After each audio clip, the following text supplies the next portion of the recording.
Hello friends, welcome back to my channel. और आज मैं फिर से वापस आ गया हूँ एक नई वीडियो के साथ। और मैं आपका होस्ट लकी दुबे, जो कि अभी आईएएस ऑफिसर हूँ रेलवेज में। तो इस वीडियो में हम लोग डिस्कस करने वाले हैं कोर सेक्टर और आईटी सेक्टर के बारे में। तो काफ़ी लोग मुझसे, जो मेरे जूनियर्स हैं या फिर मेरे जो कज़न सिबलिंग्स बोल सकते हैं, कजिन्स बोल सकते हैं, तो वो लोग हमेशा मुझसे पूछते हैं कि यार कोर सेक्टर और आईटी सेक्टर में हम क्या चूज करें। कई बार वो लोग 12th के बाद भी पूछते हैं कि इमिडिएटली मैं ब्रांच क्या लूँ इंजीनियरिंग की। और कई बार वो मुझसे पूछते हैं जब वो प्लेसमेंट के टाइम पे उनके पास दोनों प्लेसमेंट आते हैं, आईटी और कोर के। तो देखिए, इसमें मैंने कुछ कंपैरिजन पॉइंट्स बनाए हैं, लेकिन this decision is completely subjective. और मैं लास्ट में आपको डिस्कस भी करूंगा कि इवन दो मैं जो फैक्टर डिस्कस कर रहा हूँ, उसके अलावा भी जो मेन फैक्टर है वो क्या रहेगा डिसाइडिंग है। तो प्लीज इस वीडियो को एंड तक देखें और लाइक, शेयर एंड सब्सक्राइब करें। तो देखिए, सबसे पहले कोर वर्सेस आईटी में हम डिस्कस करते हैं, वो है ज्वाइनिंग सैलरी। तो देखिए, ज्वाइनिंग सैलरी में हमेशा, अभी आज के टाइम पे मैं जब वीडियो बना रहा हूँ तब की ही बात करूंगा, आगे चीजें चेंज भी होंगी और वो चेंज कैसे होंगी वो भी मैं डिस्कस करूंगा। तो आज देखिए, हमेशा ध्यान रखिए कि आज के टाइम पे आईटी में जो ज्वाइनिंग सैलरी है, it is much more than core, this is no doubt. क्योंकि कोर में और आईटी में आज आप देखेंगे तो आईटी का एक, देखिए दोनों के थोड़ा सा आप उसके कम से कम स्टेटस को समझिए।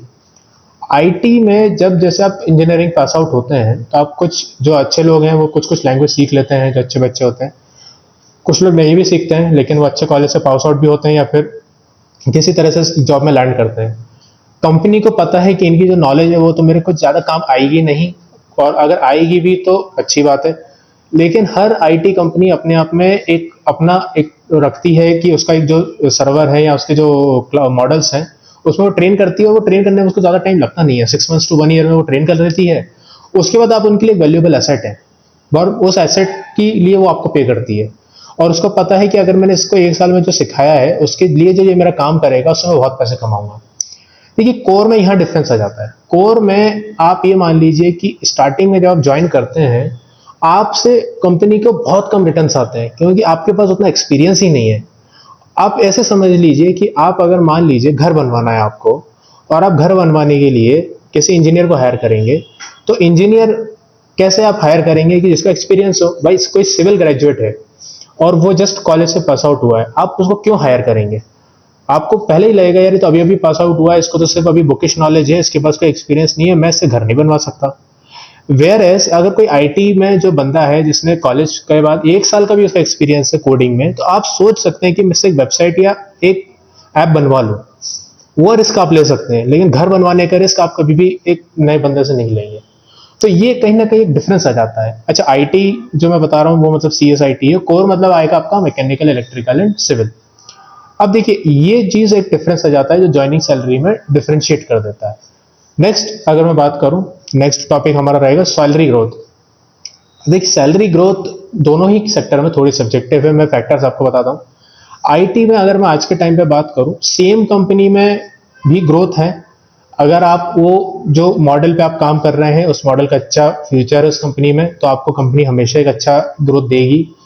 कोर में हमेशा ध्यान रखिए, आप जिस दिन से ज्वाइन कर रहे हैं से लेकर रिटायरमेंट तक आपको एक हमेशा एक स्मूथ ग्रोथ मिलेगी। वो ग्रोथ अच्छी भी हो सकती है और थोड़ी कम भी हो सकती है, बट वो हमेशा रहेगी, वो कभी जाएगी नहीं। कोर सेक्टर में it is very less possible कि आपको रिसेशन देखना पड़े। रिसेशन देख सकते हैं, बट आपकी सैलरी कहीं ना कहीं एक परमानेंट एक फैक्टर से, मिनिमम एक फैक्टर से ग्रो करती रहेगी। आईटी में बहुत चांसेस हैं कि आप, हो सकता है कि आपकी सैलरी नेगेटिव में भी जाए, चांसेस आर देयर, बिकॉज चीज़ें बहुत डायनेमिकली चेंज होती हैं आईटी में। एआई आ जाएगा या कोई नया मॉडल आ जाएगा, और हो सकता है आपको पूरा मॉडल पे स्विच करना पड़े, और दूसरे लोग आपसे जल्दी स्विच कर पाए, आप जल्दी जल्दी स्विच ना कर पाए, तो कंपनी को आपको लगे कि कंपनी आपसे उतना अर्निंग नहीं कर पा रही है। इसमें एक चीज़ आ जाती है स्विचिंग। तो स्विच जब आप करते हैं तो कोर में स्विच करना थोड़ा टफ होता है, क्योंकि कोर में एक्सपीरियंस, आप जिसमें बताया एक्सपीरियंस की बात, तो कोर में तो आप जैसे किसी एक पर्टिकुलर फैक्ट्री में काम कर रहे हैं, तो लेकिन आप जब स्विच करेंगे तो एक कंप्लीटली डिफरेंट फील हो जाएगी। आईटी में स्विच करना थोड़ा आसान होता है, आपके पास जो एग्जिस्टिंग नॉलेज है, आपको लगता है ये कंपनी से ज़्यादा उस कंपनी में काम आएगी और वो कंपनी भी आपको चाहती है लेना, तो आप बहुत जल्दी स्विच करते हैं। आईटी में स्विचिंग मैं 2-2 3-3 साल में देखता हूँ लोग जॉब स्विच कर लेते हैं और एक अच्छा रेस भी ले लेते हैं। तो ये कहीं ना कहीं एक सब्जेक्टिव, मतलब एक थोड़ा सा ट्रांजिशन फैक्टर रहता है। आईटी में आज के टाइम पे तो लोग बहुत स्विच कर रहे हैं, क्योंकि आईटी में अभी ऐसा हो रहा है कि जो करंट नॉलेज है वो 3-4 साल से चल रही है, अगले 10 साल में हम कुछ नहीं कह सकते एआई आने के बाद। कोर सेक्टर हमेशा एक स्मूथ ग्रोथ देता है, आपकी मिनिमम एक ग्रोथ हमेशा रहती ही रहती है। नेक्स्ट अगर मैं टॉपिक की बात करूं वो है job security, which is the most discussed topic in IT as core. देखिए इसमें no doubt I will say core sector इस कोर जो सेक्टर है उसमें जो जॉब सिक्योरिटी है वो बहुत ज़्यादा है एज कम्पेयर टू आईटी। और इस पर लोग मुझसे डिबेट कर सकते हैं, बट आपको मैं एक बहुत सिंपल सा रीज़न बताता हूँ इसमें जो मुझे ऐसा क्यों लगता है। देखिए आईटी में जब आप काम करते हैं तो आपके पास कोई इंफ्रास्ट्रक्चर नहीं होता आईटी कंपनीज के पास। Most of the IT companies एक ऑफिस स्पेस में ही काम कर लेती हैं, है ना। आप जो हैदराबाद या फिर बैंगलोर में जो हाई राइज बिल्डिंग देखते हैं वो हाई राइज बिल्डिंग भी उनकी पूरी नहीं होती है, वो बस एक आध फ्लोर पे काम करते रहते हैं अपना, और उसी में वो पूरा अपना कंपनी चला लेते हैं। उसको अगर मान लीजिए कि कल को कुछ मॉडल चेंज होता है और कुछ भी होता है और वो आईटी कंपनी सर्वाइव नहीं करती तो उसको सिर्फ एक ऑफिस स्पेस क्लोज करना है। वेयर एज कोर सेक्टर को क्लोज करना इतना आसान नहीं है किसी भी कंपनी को।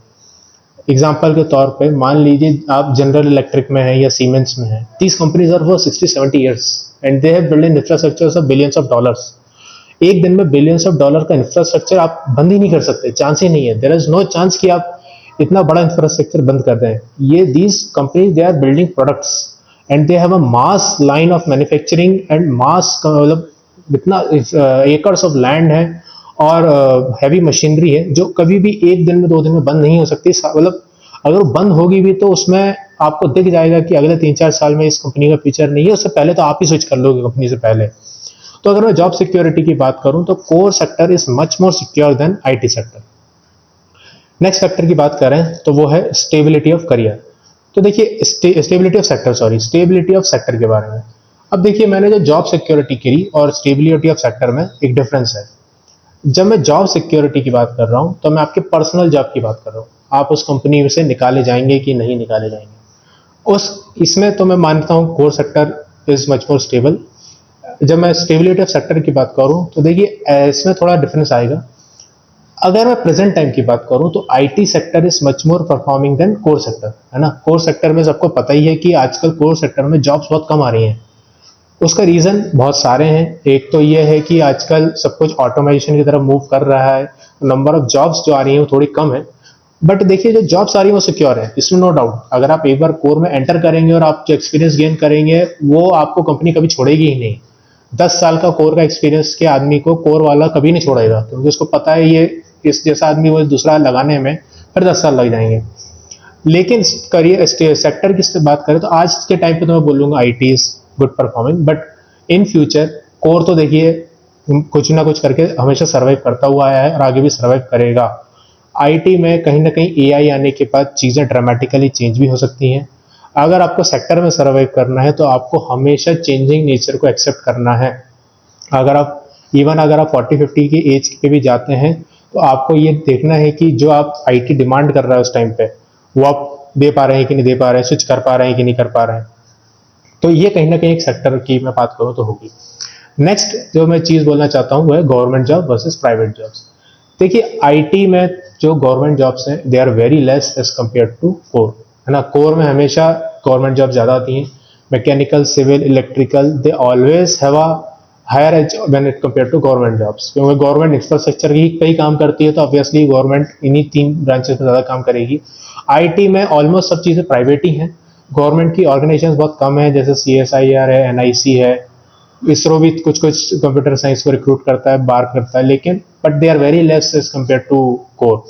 तो अगर आपका टारगेट गवर्नमेंट जॉब है तो मैं ये आपको हमेशा रिकमेंड करूंगा कि आप कोर जॉब की तरफ ही थोड़ा इंक्लाइंड रहें, अगर आपका मतलब बहुत ज़्यादा मन है कि कोर मुझे गवर्नमेंट में ही जाना है तो अगर ये आपका एक फैक्टर हो सकता है। नेक्स्ट अगर मैं फैक्टर की बात करूं तो वो है पोस्टिंग लोकेशंस। देखिए पोस्टिंग में आईटी में तो बहुत फिक्स है, आपकी मोस्टली टीयर 1 सिटीज़ में ही पोस्टिंग होगी। Delhi, Gurgaon, Mumbai, Bangalore, Hyderabad, Pune, this type of locations you will serve, because यहीं पे सारी आईटी कंपनीज लोकेटेड हैं और यहीं से पूरा इनका काम चलता है। Where as compare to core तो पूरे इंडिया में डिस्ट्रीब्यूटेड है, जमशेदपुर में भी है, झारखंड जहाँ पे आईटी कंपनी का तो नामो निशान नहीं है, बट वहाँ पे टाटा स्टील चलता है और टाटा मोटर्स भी है वहाँ पे। और आप चले जाएं छत्तीसगढ़ में, वहाँ भी कोर सेक्टर है। गुजरात में भी कोर सेक्टर है, तमिलनाडु में भी कोर सेक्टर है। तो कोर सेक्टर में there all India you can work. तो इस चीज में मैं बोलूंगा कि पोस्टिंग लोकेशंस में देखिए, अब टायर 1 सिटीज में काम करने का भी एक आपको सोचना पड़ेगा। दो tier 1 cities are more attracting but the cost of living is also very high. इसके बारे में मैंने एक वीडियो भी बनाई है, प्लीज आप इसको देखें, मैं आपको डिस्क्रिप्शन लिंक दे रहा हूँ। तो टायर 1 सिटीज में है but the cost of living is being high. तो आपकी एक सब्जेक्टिव थिंकिंग है कि मुझे टायर 1 सिटीज में काम करना ही नहीं करना। कोर सेक्टर में पूरे इंडिया में लोकेशन हैं, वो डिपेंड करता है कि आप कौन सी जॉब में काम करना चाहते हैं, वहाँ पे काम करना चाहते हैं कि नहीं करना चाहते उस सिटी में जो आप काम कर रहे हैं। और ये कहीं ना कहीं आप मान के चलें कि कोर सेक्टर में थोड़ा टायर 1 सिटीज मिलना मुश्किल है, नामुमकिन नहीं कहूँगा, इवन हैदराबाद में भी कोर सेक्टर काम करता है, but this is less possibility as compare to IT। अब मैं फाइनल एक कंक्लूजन आपको बताऊंगा, स्पेशली उन लोगों के लिए जो 12th के बाद अपनी इंजीनियरिंग के लिए ब्रांच चूज करना चाहते हैं। देखिए, मैंने जितने भी फैक्टर बताए हैं आपको अभी तक, they all are based on certain factors, मतलब सर्टेन परसेप्शन। बट जब आप 12th के बाद एक अपनी ब्रांच चूज करें तो उसमें एक ध्यान रखें कि your interest matters a lot. आपको किस चीज़ में इंटरेस्ट है, दैट डिफाइंस यू। और अगर आपको IT में इंटरेस्ट है और आप कोर सेक्टर में एंटर करते हैं तो कहीं ना कहीं आप हमेशा परेशान रहेंगे। या फिर आप कोर सेक्टर में हैं और आप IT में से एंटर करते हैं तो आपको हमेशा एक स्ट्रगल रहेगा, आपको कभी वो जॉब पसंद ही नहीं आएगी। इवन दो वो कितने ही सारे फैक्टर आपके फुलफिल भी हो रहे हो, तब भी आपके मन में एक चीज़ रहेगी कि नहीं यार, मैं काश उधर होता तो ज़्यादा अच्छा परफॉर्म करता। तो जो लोग 12th के बाद ब्रांच चूज कर रहे हैं, मैं उनसे हमेशा ये रिकमेंड करूंगा, प्लीज़ अपने इंटरेस्ट को भी रखें और सबसे ऊपर रखें, मैं तो ये कहूँगा। बाकी ये सारे फैक्टर्स जो हैं वो तो जॉब के टाइम पे आपको सोचने हैं, वो आपके पास सेकंड ऑप्शन। देखिए, हमेशा जॉब के लिए आपके पास मल्टीपल चांसेस मिलेंगे, बट सेक्टर चूज करने का, मतलब आपको ब्रांच ऑफ इंजीनियरिंग चूज करने का चांस एक ही बार मिलेगा। तो उस टाइम पे प्लीज़ अपना इंटरेस्ट सबसे ऊपर रखें। ये सारे फैक्टर्स आप कंसिडर कर सकते हैं, बट प्लीज़ अपना इंटरेस्ट ध्यान में रखें। सो आई होप देख आपको ये वीडियो पसंद आई होगी और काफ़ी आपको इसमें कुछ वैल्यूएबल इंसाइट्स मिली होंगी। अगर कुछ सजेशंस हैं या कुछ आपको डाउट्स हैं, प्लीज़ कमेंट कर सकते हैं या मेरे लिंक्डइन प्रोफाइल पे मुझे डायरेक्ट मैसेज भी कर सकते हैं। Thank you very much.